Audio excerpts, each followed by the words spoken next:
Welcome to ProMod School. Alex Laughlin. The teacher is in. Funhaver. How you doing, kid? Pretty good. I actually just got here. I flew in this morning. I only rolled into the track about 10 minutes ago, so right on time. I had to go to a Thursday wedding yesterday in Texas, which was kind of weird wedding on Thursday, but that's all right. That's a money saver. So we're here and ready to roll. You know, I noticed you got a brand new wrap on your car. You did some testing in North Carolina, and I heard you did well. We did, yeah. You were happy. I heard right from one of the old ProMod goddesses. You know, he said, "Man, that kid could drive." Mike Janis, he told me, he goes, "That kid could drive, man." Well, I appreciate it. That means a lot, especially coming from somebody like him that's actually has some weight to it. So I don't know what he saw, but I'm glad he was there at that helmet.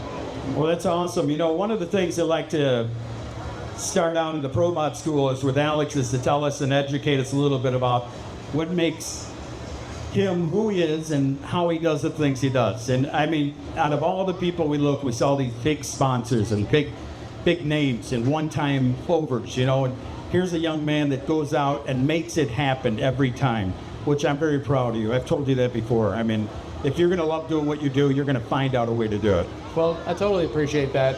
You definitely make it sound a lot better than it is. To be honest, I've been told no hundreds of times, right? Basically, every 100 no's you get, you might get somebody that might be interested for a little bit. And, you know, I wouldn't be able to do any of this without the sponsors and the people that we've had involved for so long. So, you know, really just give all the credit to them more than anything. And just, you know, it beats you down over time, being told no. And, you know, sometimes you don't want to keep asking and whatnot. But right now we're really happy with where we're at. I absolutely love the door car stuff.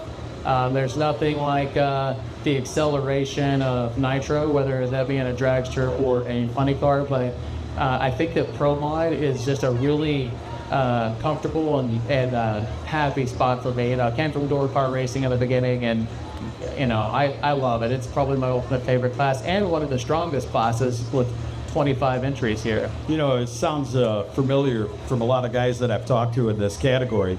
They love the category, but is the trueness of driving one of these, is it like one of the most difficult rides? You know, I'm only asking you because you've been in funny cars, dragsters, you've been in everything, it seems like. Yeah, and I think that in whatever class that somebody's racing in, they probably would totally agree that is the toughest, you know, whether it's dragster, funny car, pro stock. There's so many different nuances and so many different things. Is a pro stock car hard to drive? Not technically, but is it hard to drive perfect? Yes, right. You got to be good on the reaction time. You've got to hit your shifts. There's so much finesse in something like that. So everything has its thing, right? ProMod is it's a lot more intense, right? It's big horsepower, and you're stretching that thing out to 1,320 feet, running 250, close to 260 miles an hour. Very little downforce, and it's one of those things that you're going slow enough that you can tell how fast you're going. Right? Which is insane. No, I like that. Yeah. That is insane because you're going really fast, Exactly. but you feel like you can count and see things. You know, your brain is starting to react to the speed. Sure. It slows things down to you as a human. Right. So tell me a little bit about the car. You know, you've got a new sponsor on there this weekend. Tell me about the power and the testing and everything you've done. Educate these people what it takes to do this for a living. So, new sponsor on board for the weekend, Von Gittin Jr.'s brand, Funhaver, like on my shirt here. They're based out of Charlotte, this area. They're like 10 minutes from here. Von has a few different entities over there, from like RTR vehicles to Mustang stuff. It's kind of the modern day Carroll Shelby, if you will. A lot of Ford performance research and development. The Funhaver line is more of their lifestyle brand. But they're big drift guys. They've got East Coast shop here. They've got a West Coast shop. Altogether, they've got about 80 employees. So it's a pretty big operation. And honestly, they still kind of came together just from old networking more than anything. You know, years and years ago, Ashley Sandberg was running Alcohol Dragster, and I'd only got to know her a little bit at that time. I mean, we're talking 10 plus years ago. And she said one thing that has always stuck with me, and it's not about your net worth, it's about your network. And this is a contact that has come full circle many years later, and wanted to get into drag racing and hit me up, asked if I would be interested, and I said, gosh, yes. We've got kind of a short time before Charlotte, but it'd be really cool to do something right here in your backyard, and so we made it happen. Very nice. You know, now that you're going to stay after school, because of the last two events, you were out there struggling. And I mean, struggling is a good word to use, because that's exactly what it is in this category. Tell me a little bit about what went on. You're from Gainesville to Arizona, and the feelings, for one, and I know they're upsetting, because you got a lot of people you're trying to represent. Sure. But tell me a little bit about what you do to regroup and how to get back on track. Yeah, you know, we raced those Drag Illustrated Winter Series events, and it was a new car for us, new combination, everything, you know, putting that whole deal together. If you look at some of the mega teams like the Proline cars, for example, and they can take a car and they have the whole recipe. They've got so many runs and so much data that they know this converter, this transmission, you know, this much overdrive, whatever it is, and they can take a car and be competitive almost overnight with it. Somebody like us, we've got a new car, a new engine combination, and so it takes a little bit longer. We did finally show up and show out there at the Drag Illustrated Winter Series, World Series of Pro Mod. We ran against 75 cars, I think it was, and 80, I think there was 80 in the thing, but that left lane, I still can't get it out of my head. You really drove that car, kid. It was a do or die deal, you know, and we ended up qualifying 7th there, which that in itself is a huge testament to the fact that, like, we can get there. It's just going to take time. And so when we decided that we were going to sign up and run the Philly Tour here at NHRA Pro Mod, we talked to Janice about doing a deal. Ultimately, my family and I, we've got a couple of businesses back at home that we really have been trying to focus on a little bit more, traveling a little bit less. Usually I'm out here running 20 plus events. Pro Mod was really attractive with 10 on the schedule, and we thought if we could to partner with somebody, load the car in their trailer, them service and everything, it would just make our life a lot easier to be able to handle business back at home as well. And so we talked to Janice. There just wasn't enough time before Gainesville to convert everything over, because now it's their power plant, all of their parts, right? And what we decided was there was a good enough break between Phoenix and here that we could send the car back with them to New York, get it swapped over, and get here. So, you know, we didn't run quite as good as we would have liked to in Gainesville and Phoenix, but it was respected, right? Yeah. And the bottom line in this class is, like this weekend, there's 25 cars on the entry list. I'm sitting there looking through them, and sometimes when you're wanting to be on the more competitive side, especially in these higher ranked classes, you're really looking for some of the part-time guys that, you know, no offense, just aren't as competitive, kind of hoping like, all right, what are my chances of really getting it? Who can I feel confident that we are faster than? Are we going to make the top 16? I think you're saying that heavy repertory laps in one of these cars, and sort of like a Lyle Burnett. That kid, I don't care what car he's driving, he's focused. He's got to be competitive. Yeah, and so there's not any cars on the entry list this weekend out of 25 that you can just write off and say, well, we don't have to worry about them. Like, it's going to be an absolute gunfight out there to be able to qualify here. So tell me a little bit about, I want to get into what was going on with the car before you got into Team Janice. Was it chassis? Was it just, there was something going on. I didn't want to bother you. I know I came over to talk to you and your father, but I knew something was going on, and I don't know if it was the setup or just not having the notes for Arizona. We had all of the right parts and pieces. We got behind with a wiring problem more than anything in the car.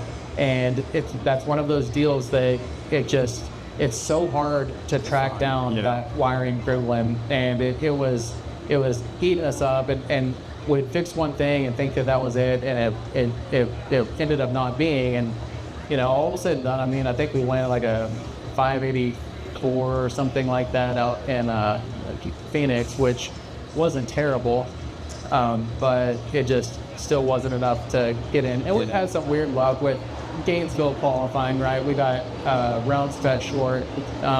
we didn't run a race in Gainesville. Those few extra laps, whether that have been a couple more qualifying, first round on Sunday, that's more laps that we would have been able to make going into Phoenix. Those were cut short. The qualifying, we lost our good round on Friday night in Phoenix due to weather also.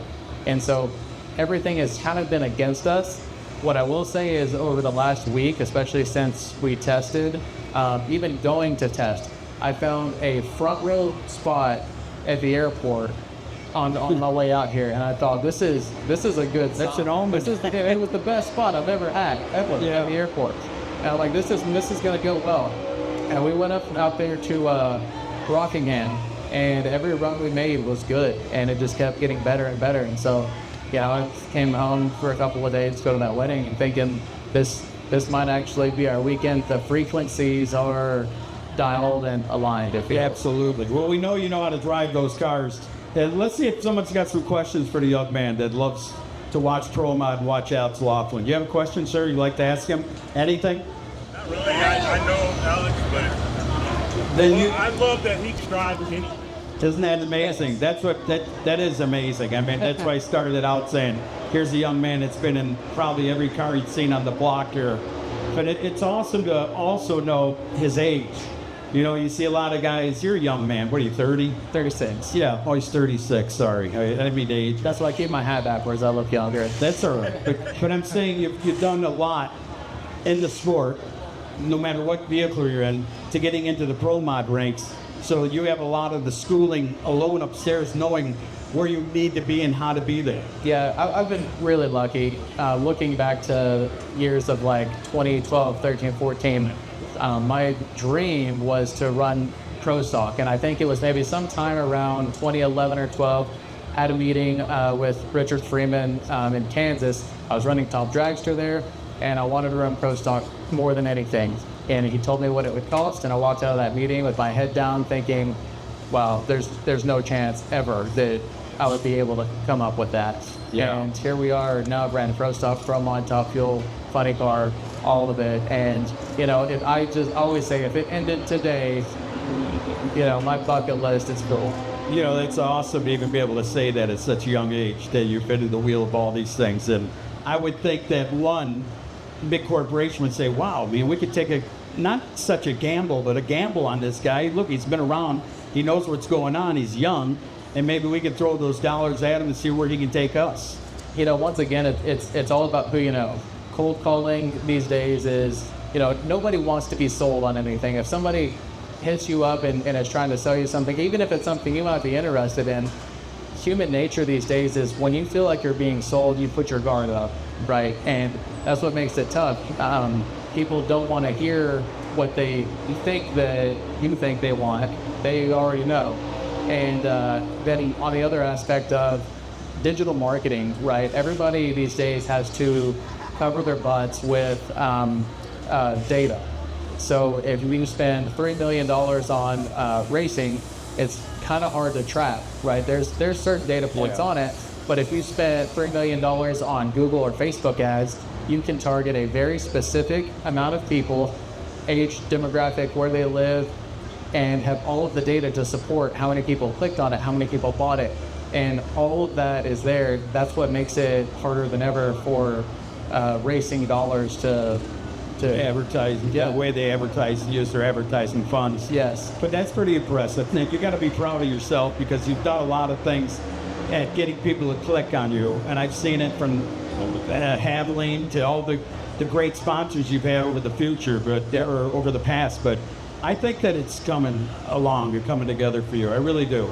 I feel, as a hardworking guy my whole life for my family's business, I feel that a guy who goes out and gets it and tries to show what I can do is the guy that me myself would want on my team. So I really think there's going to be someone out there for you in the future. You're young enough that you're going to find it. Well, that means a lot, more than you know. And but once again, if it were to dry up tomorrow, the way I look at it is, if somebody told me that I was going to die next week, what are the things that you would like to do before you go? It was to go, what it said, to drive a Pro Stock car, and then what it said to make one lap in a Top Fuel dragster or a funny car. and I've done all of those things now, and it's incredibly lucky, blessed to have done them. And so, all in all, I mean, I'm good. I'm still chasing it. Yeah. This racing is one of the most addicting things on the planet. Especially chasing the Wally. You know, I've never been on drugs, but I can imagine that feeling, that high, that feeling that you get when you hold the first one. You're chasing that dragon. Man, I don't know I'm sure you people can feel that, the emotions that are inside this racer, and I can just by hearing them. There's obviously one thing that you're looking to step up to, it is hold that Wally. And I hope one day you do that. I mean, I really do. Thank you. For all the hard work you and your father and the family puts into it. Certainly. Young lady, would you have a question? Come on, it's all right. We don't bite. Don't be shy. Alex, who from NPK would you like to see here race at NHRA Pro Mod? Who from where? On NPK. Oh, from NPK. You know, I think probably any of them, to be honest. All of their cars are essentially pro mods. They look like a little more like real cars. All in all, it's the exact same stuff. Like the stuff that we put in our pro mod this year was the exact powertrain, drivetrain, everything out of our No Prep Kings car. What I would really like to see the most is how they feel running that extra 660 feet. Sean Murder Nova ran a turbo car at the World Series of Pro Mod, and It did well. yeah, he did well, and that thing went like 212 or so or more Absolutely. to the 8th mile, and he was just exhilarated. I said, well, wait till you ever stretch that thing out for the second half of the track. And he's like, man, I don't know about that. And that's where it really That's starts. sincere, man. That's sincere when you start talking about it. I mean, he won the championship in NPK last year. He's been doing it for a long time. But I always love to hear those different perspectives like that, because you do get desensitized to it a little bit, right?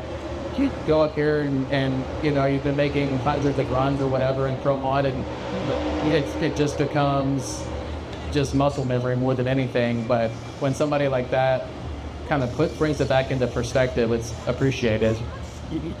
That's pretty cool. Those little moves that young man you're talking about is making, won the Midwest over there in Keith's car. Oh, yeah, right. So those are just steps that maybe bring him here one day, as the young lady was saying. Maybe one or two of those guys will show up, because you know they have the laps in the car. Absolutely. And Yeah. they've been in the speeds and the ETs that you guys have been in. Yes. So I don't see there being a big change except going the other half. What you Exactly. said. And it takes a guy with cantaloupes in his car. That's what I was telling you. They just, you know, they have the ability to do it for sure, but they're going to have to let them hang for that second part of the racetrack for sure. Sure. How about any question? You in the purple. Come on up.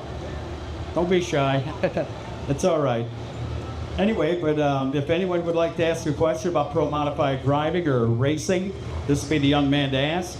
If you've got another story you'd like to tell me, where are you headed next? I mean, what is your goal if this seems to like fade? Do you have any other sports that you're interested in?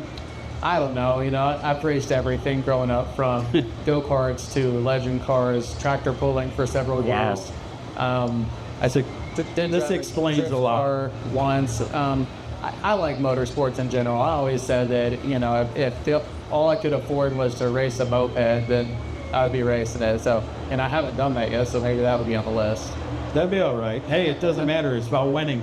You know, Cletus has these Crown Vics that everybody races, and who would have thought that would have been so fun and entertaining? But it's just, you know, these jalopies that, I mean, Just having they a good actually time. run good too. I ran a race there last year, I think it was, and I did not expect those cars to handle and take as much around that circle track as Isn't they that will. something? Yeah. So you got the feeling of what it's like to make a left turn. Oh yeah. You know, and something that shouldn't be taking a left turn at those speeds, but Yeah, it felt like driving a boat on the racetrack. Yeah. very cool stuff. Any questions? How about this young guy right here? Come here. What's your name? Hi, see this young guy? You want to be a racer when you grow up? Do you? Want to be like Alex? Drive a big race car? That's so cool. It'll happen. It all's up here. You just got to believe. It's nice to see you. We thank you for coming out. See, Alex? He Is wants your to name be Alex also? Oh, it is? Justin. Justin. That's awesome. What do you want? What kind? Oh, what kind of cars do you like? You like pro mods, right?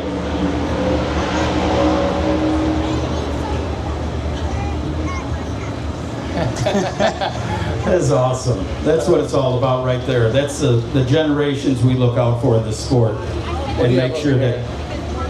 Sorry, we didn't catch Oh, you I'm up there. sorry. Come on up, sir. I've loved pro mods for years, but I love the nostalgia bodies. Are they going to change the rules to bring back some of the nostalgia bodies? I think they're in that movement. I think I've heard stories. I'm not going to say 100%, but I think there are stories that they're trying to make those so that they're capable of racing with today's cars, the weights, the aerodynamics, and all those such. Have you heard some things about that? A little bit, yeah. I think they're actually talking weight breaks and whatnot for bodies produced, you know, The old before Willis. year so-and-so. Yeah, because something like a 57 Chevy is not real aerodynamic. But in fact, I think Ken Tucci drove one last year. It's what? 57. Okay, yeah, exactly. So, and did they give him a weight break for that? How much? 25 pounds or something? Don't remember.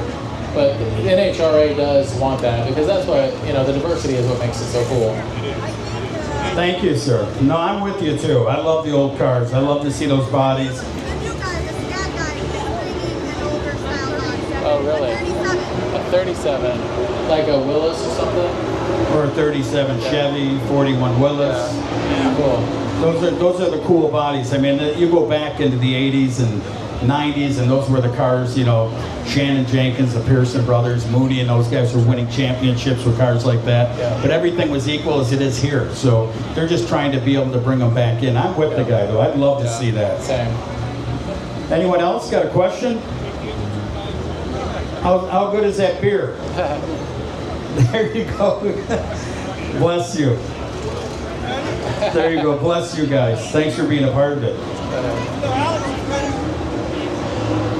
Let's see. A few hours. Yeah, we got 2 runs to make. Alex, we wanted to know how fast you go. How fast do I go? How fast do your car go? They go pretty fast. This weekend, maybe around like 245 miles an hour, give or take.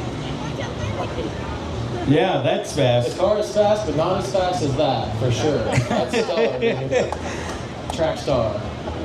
Oh man, that's awesome. So with that, anyone else have any questions, ladies? Well, looks like if you'd like to, you have anything else you'd like to share with your fans or with the pro mod world out here? Just pumped to be at Charlotte. This is one of my favorite races. I've not really had any success here to speak of that I would say, but I, love coming to this facility. It's a beautiful place, beautiful area. I live in Texas. I always said if I was going to move somewhere, it would probably be out this direction. It's awesome country and awesome people. And just excited for the weekend. Like I said, I feel like all of our frequencies and dots are aligned, and we had a really good shot at doing really well. Yeah, big thank you to Cope Lumber and Cope Lumber Company this weekend for putting this race on. I mean, without those people and out the support, that big 45 wouldn't be able to grab, you know what I'm saying? That's what it takes. And, unfortunately, all of this does revolve around money and funding, and luckily, we've got a lot of support from different angles, for sure. You see, now we're getting nervous. When you get J.R. Gray out here, J.R. Gray's eating pork rinds over there looking at you thinking, who's his next victim? How are you, J.R.? Nice to see you. Be careful. Look out for that new sponsorship. You might get a glimpse out of a beach eye here this weekend.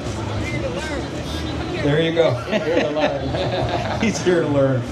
Well, if anyone has any more questions, we'd like to let them get back to the pits. What time is qualifying? 3 o'clock? Thanks, Jen. Yeah, 3-ish. Somewhere around 3-ish? 3:30, something Will be like the that. first round. 3 and 6:30. I'd like to thank you all for joining us here for Pro Mod School. Alex Laughlin. Thank you, Give him a guys. round of applause, please, for Alex Laughlin, please. Great guy, man. Thank you, Alex, for All right. everything. Thanks for your time. That's more important than anything. Likewise. Thank you so much.